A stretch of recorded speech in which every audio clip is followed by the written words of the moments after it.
Bab 033.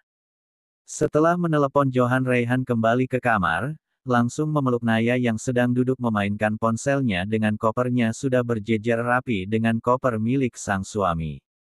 Yang, panggil Raihan. Apa? Sahut Naya tanpa memalingkan wajah pada Raihan, matanya tetap fokus pada layar ponsel yang tengah sibuk mengetikkan pesan pada Sisil, memberitahukan bahwa Sisil dan Tania tidak perlu menemaninya karena dia memutuskan untuk ikut dengan suaminya itu. Main dulu yuk sebentar, ajak Raihan. Naya yang mengerti maksud kata main yang diucapkan Raihan dengan cepat menggeleng. Nggak mau? Udah jam berapa ini, Naya menunjukkan jam yang ada di layar ponselnya. Masih ada 1,5 jam lagi, sebentar doang kok, bujuk Raihan. Nggak mau? Sebentarnya kamu tuh sejam lebih, tukas Naya teringat tadi pagi apa yang Raihan lakukan yang katanya sebentar tapi tidak terbukti. Raihan mendengus seraya pura-pura cemberut. Dia meringkuk di atas kasur sambil memainkan tangannya di lengan sang istri, merasakan halus kulit istrinya itu. Raihan lalu tersenyum penuh arti, di kepalanya saat ini terpikirkan rencana untuk memanfaatkan waktu selama di Jerman dengan sang istri. Saat Raihan, Naya dan juga Johan sudah berada di dalam pesawat yang akan membawa mereka ke Jerman. Di tempat lain Dani tengah merencanakan sesuatu yang akan membuat anaknya itu menceraikan Naya. Dia sangat yakin rencananya pasti berjalan lancar seperti yang dia rencanakan. Temui mereka dan lakukan seperti yang sudah kita bicarakan, perintah Dani pada seorang lelaki muda dengan usia yang tidak beda jauh dengan anaknya. Baik, saya akan melakukan seperti yang Anda mau asal saya mendapatkan bayaran yang sesuai, ucap lelaki itu menunjukkan senyum di wajah yang terlihat sangat licik. Dani melemparkan amplop berisi segepok uang ke meja. Sisanya akan kamu terima saat pekerjaanmu berhasil, tegas Dani. Lelaki berbaju hitam itu tersenyum miring seraya mengambil amplop dan memeriksa isinya. Anda tenang saja, saya sudah mengenal menantu Anda sangat lama, dia tidak akan bisa berpura-pura tidak mengenal saya, ujar lelaki bernama Henry dengan sombongnya. Baiklah, sekarang silahkan kamu ke Jerman dan lakukan tugasmu dengan benar, ujar Dani dengan intonasi yang penuh penekanan di setiap katanya. Tanpa berkata Henry langsung angkat kaki dari hadapan lelaki tua itu, dia langsung menuju bandara. Dani sebenarnya sangat kesal begitu mengetahui Naya ikut dengan Raihan, terpaksa dia mengubah rencana yang sudah dibuatnya dengan sangat matang. Harusnya dia bisa dengan mudah membuat Naya pergi dari Raihan jika wanita itu tidak ikut. Dani yang sebelumnya telah menyelidiki siapa saja lelaki yang sempat berhubungan dengan Naya, sampai akhirnya anak buah yang dia tugaskan mendapatkan satu nama yang sempat berpacaran dengan Naya lumayan cukup lama. Dan ternyata Henry dapat dengan mudah ditemukan oleh anak buahnya dan mantan kekasih Naya itu sedang terlilit hutang hingga mudah untuk diajak kerja sama, tentunya dengan diimingi imbalan yang sangat menggiurkan. Dani juga telah memerintahkan anak buahnya untuk memata-matai Raihan dan Naya selama di negara itu. Dia terus memonitor dan terus terhubung dengan Henry. Semua yang dianggap Dani mudah ternyata akan menjadi sulit, karena Raihan pun tidak sebodoh yang dia kira. Raihan juga mengirim orang untuk melakukan hal yang sama seperti yang Dani lakukan, melaporkan apa saja yang direncanakan oleh papahnya terhadap dia dan istrinya. Sebelum naik pesawat tadi dia terus tersenyum penuh rahasia mendapat laporan dari orang suruhan dia dan Johan. Johan yang mengerti dengan senyuman Raihan juga jadi ikut tersenyum. Rupanya masih penasaran. Dasar orang tua tak tahu diri, gumam Raihan. Kamu kira aku bodoh? Aku pun bisa melakukan semua yang lakukan, tersenyum penuh kemenangan. Roman sedang berada di sebuah kafe guna menghilangkan kekesalannya pada Raihan. Sebelumnya Roman sempat mengirim pesan pada Raihan. Jangan lupa kalau tamu bulanan Naya datang, lu bawa ke dokter, biar honeymoon dadakan lu nggak sia-sia. Roman mengingatkan agar Raihan tidak lupa. Gue nggak bakal lupa kalau urusan gituan, hehehe, balasan pesan dari sang teman. Otak lu emang lebih mesum daripada gue sekarang, cekak-cekak. Tapi gue mesum sama istri sendiri, kalau lu kan mesum sama cewek nggak jelas. Brengsek. Roman membalas pesan Raihan dengan kesal. Kalau udah dilepas tuh IUD, Naya bisa langsung hamilkan. Raihan mengalihkan topik obrolan mereka. Tergantung tobat lu diterima apa enggak sama Tuhan, hahaha, tertawa penuh kemenangan namun sudah tak ada balasan lagi dari Raihan dan itu menandakan bahwa dia sudah berada di dalam pesawat dan mematikan ponsel. Raihan yang sempat membaca pesan dari Roman hanya bisa menggerutu. Di dalam pesawat dia duduk dengan nyaman apalagi di sampingnya Naya tengah menyandarkan kepala di bahu kekarnya. Lama banget Ray. Naya mengeluh, dia mulai merasakan bokongnya sakit karena terlalu lama duduk. Sabar ya, sebentar lagi juga sampai. Raihan menenangkan istrinya yang kini memonyongkan bibirnya. Jangan digituin bibirnya, aku gemes. Raihan menjawil bibir Naya pelan. Ray, bisa nggak manggil aku tuh pakai embel-embel apa gitu, jangan dat Ray aja.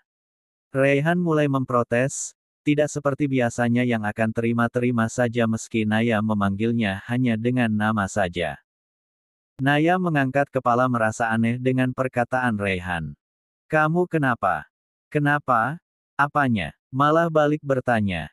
Maksud perkataanmu tadi dengan embel-embel itu apa? Bertanya tak mengerti. Huf. Raihan mendengus sebal. Aku suami kamu, setidaknya kamu bisa memanggilku Mas, atau sayang, apapun terserahlah asal jangan cuma dengan nama, lagi pula usiaku lebih tua darimu 3 tahun, jadi kamu wajib menghormatiku, apalagi statusku adalah suamimu. Ujar Raihan penuh penekanan, matanya juga sangat mengintimidasi Naya agar menurut padanya. Naya sedikit menahan senyumnya mendengar permintaan Raihan. Kamu ingin aku melahapmu di sini? Bertanya dengan tatapan mesum. Oh, oke. Naya menghentikan aksinya dia tidak ingin Raihan mewujudkan omongannya. Takut. Raihan bertanya meledek. Aku akan membuatmu tak bisa beranjak dari ranjang sedikitpun. Raihan balik menggoda Naya dengan senyuman yang membuat wanita itu merinding. Naya mengangguk pelan lalu menggeleng-gelengkan kepalanya. Hihamm, istriku penakut ternyata, tangannya mengelus dada Naya sama seperti yang tadi wanita itu lakukan padanya. Bersiaplah, berbisik yang terdengar menyeramkan. Naya membuka mulut, yang langsung ditutup oleh Raihan dengan telapak tangannya. Kamu bercanda kan Mas? Tanya Naya dengan panggilan Mas, tatapan memohonnya tidak membuat Raihan merasa harus mengasihani dan membiarkannya lepas begitu saja. Mas Raihanmu ini tidak pernah bercanda untuk hal yang satu itu sayang, sahut Raihan seraya memejamkan mata dan menyelonjorkan kedua kakinya mengabaikan Naya yang kini kebingungan mencari cara agar suaminya lupa dengan apa yang diucapkan barusan.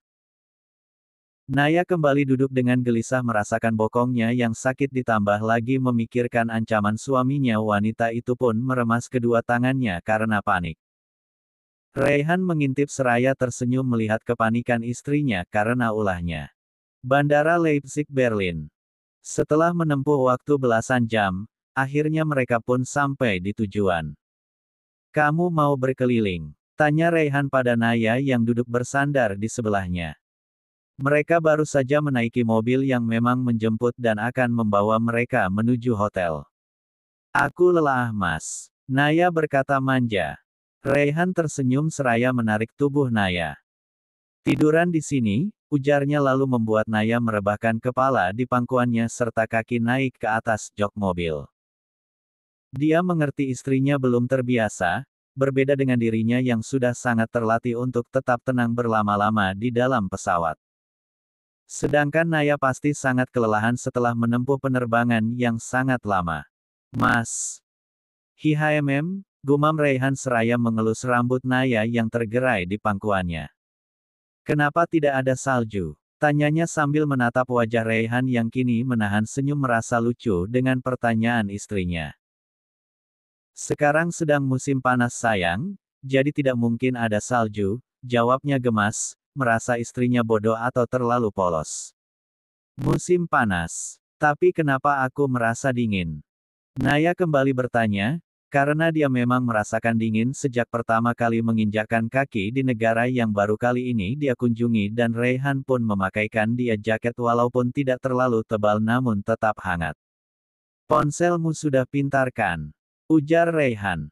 Naya mengangguk seraya menunjukkan ponselnya. Bagus, kamu bisa cari tahu sendiri melalui ponselmu, otakmu harus lebih pintar dari ponsel. Raihan berkata sambil menunjuk kening Naya. Dia merasa tidak sanggup meladeni setiap pertanyaan Naya, sebab jika dijawab pertanyaan selanjutnya akan terus terlontar dari bibir tipis istrinya, membuat kepala pusing. Sekarang pun dia tengah mengurut keningnya mendengar Naya yang terus bergumam sendiri di atas pangkuannya dengan mata yang tetap fokus di layar ponsel. Namun sebentar saja sudah tak lagi terdengar suara dari Naya, karena ternyata dia sudah tertidur seraya melabuhkan wajahnya di perut sang suami. Raihan tersenyum bahagia, ternyata istrinya bisa begitu nyaman tidur di atas pangkuannya. Padahal dulu jangankan tertidur seperti ini di pangkuannya baru melihat Raihan saja Naya sudah seperti mayat hidup dengan wajah yang pucat. Tangan Raihan menyingkirkan rambut di pipi Naya menatap wajah istrinya dengan penuh kasih sayang. Aku tidak akan membiarkan siapapun mengusik rumah tangga kita. Raihan membatin. Han, bagaimana? Raihan bertanya pada Johan yang duduk di bangku depan. Sepertinya dia akan menemui bapak dan ibu di hotel. Johan memberitahukan apa yang baru saja dilaporkan oleh anak buahnya. Baiklah, kita ikuti permainan mereka, ucap Raihan, mengucapkan kata mereka, karena dia tahu papahnya adalah dalang di dalam sandiwara yang akan segera dimainkan. Tak lama mobil berhenti di sebuah hotel ternama di Berlin. Johan turun dan sigap berdiri di depan pintu penumpang untuk membukakannya. Raihan mengangkat tangannya tepat saat Johan akan membuka pintu. Johan mengerti, lalu mengurungkan niatnya, dan tetap berdiri tegap di luar mobil. Raihan masih terus membiarkan Naya tidur di pangkuannya tanpa berniat membangunkannya. Dia dengan sabar menunggu istrinya terbangun. Dan akhirnya Vianti pun menggeliat, kelopak matanya juga nampak mulai bergerak. Naya membuka mata perlahan dan mengedip-ngedipkan kelopak matanya berusaha menormalkan pandangan yang terlihat samar. Saat sudah kembali normal yang ada di depan matanya sekarang adalah wajah suaminya yang tengah menunduk memusatkan semua penglihatannya pada wajah istrinya yang baru saja terbangun. Sudah puas tidurnya? Tanya Raihan. Naya langsung bangun dan kembali duduk seraya mengangguk tersipu. Oke kalau begitu berarti nanti malam kamu pun siap untuk begadang, ujarnya seraya membuka pintu dan turun dari mobil. Johan tak jadi membukakan karena Raihan telah lebih dulu membukanya sendiri. Naya mengikuti Raihan di belakangnya, dengan terus memandang takjub pada desain hotel di depan matanya, sejenak dia tidak ambil pusing dengan yang dikatakan suaminya barusan. Cepat sayang, kamu bisa kehilanganku jika jalanmu lambat seperti itu. Raihan menarik tangan Naya dan menggenggamnya dengan sangat erat. Mata Raihan tampak melirik seorang laki-laki yang sempat Johan beritahukan adalah orang suruhan papahnya. Baru pemeran pembantu yang datang. Raihan berdecih meremehkan. Lemeran utamanya sudah datang. Tanyanya pada Johan yang berjalan di sisi sebelah kirinya. Belum pak, sahut Johan singkat. Sedangkan Naya yang ada di sebelah kanan Raihan tampak acuh dengan obrolan kedua pria di sampingnya karena Naya masih terus terpesona dengan hotel tempatnya menginap selama 2 minggu.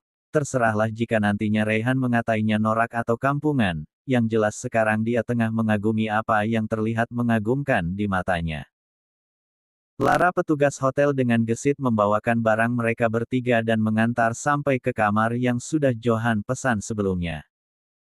Naya sampai menubruk punggung Raihan karena terlalu fokus melihat setiap sudut hotel sampai tidak sadar Raihan berhenti tepat di depannya karena menunggu lift terbuka.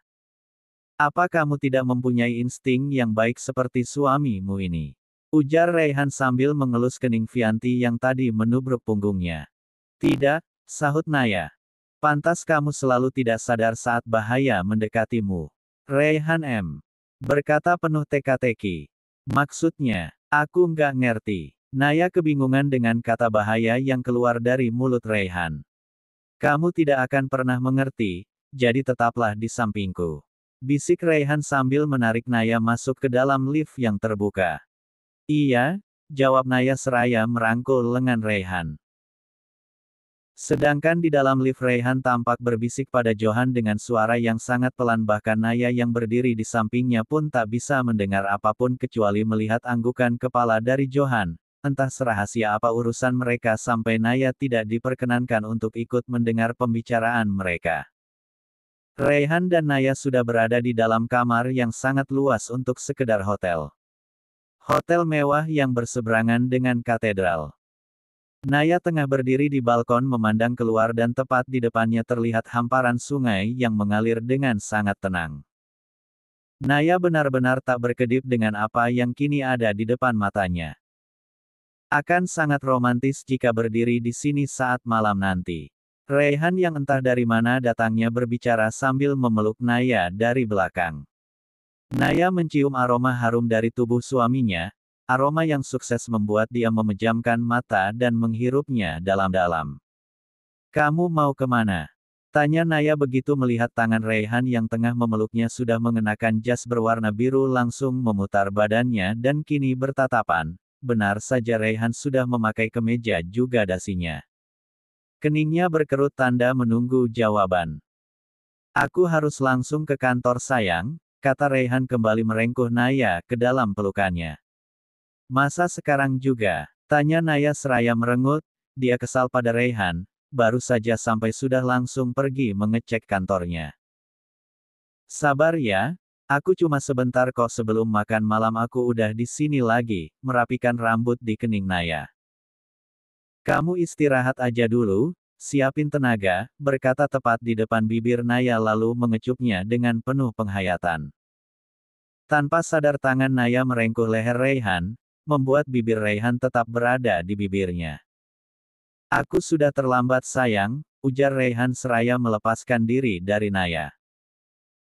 Nanti aja kita lanjutin, aku mau urus perusahaan kamu dulu, ujarnya mengecup kening sang istri lalu segera pergi sebelum dia mendengar rengekan Naya yang akan membuatnya tidak kuasa untuk meninggalkan istri tercintanya. Maas, teriak Naya gusar seraya menjatuhkan diri di ranjang berukuran besar dan empuk. Di luar kamar Raihan menempatkan 2 orang pengawalnya untuk menjaga Naya. Jangan biarkan siapapun menemui istriku, perintah Raihan tegas. Baik Pak, mereka menjawab berbarengan seperti di komando. Raihan mengangguk seraya pergi bersama Johan menuju kantornya yang berada di pusat kota. Naya yang baru selesai mandi terus berjalan mondar-mandir di dalam kamar, sesekali dia mengecek ponsel. Katanya cuma sebentar tapi langit sudah hampir gelap, dia belum juga kembali juga. Naya menggerutu sambil menekan ponselnya. Menelepon Raihan, tersambung tapi tidak juga dijawab oleh suaminya, berkali-kali dia hubungi tapi tetap saja tidak dijawab. Dengan kesal dia melemparkan ponselnya ke atas ranjang. Ngapain aja sih? Naya berkata gemas seraya meremas bantal sofa yang sejak tadi dipegangnya.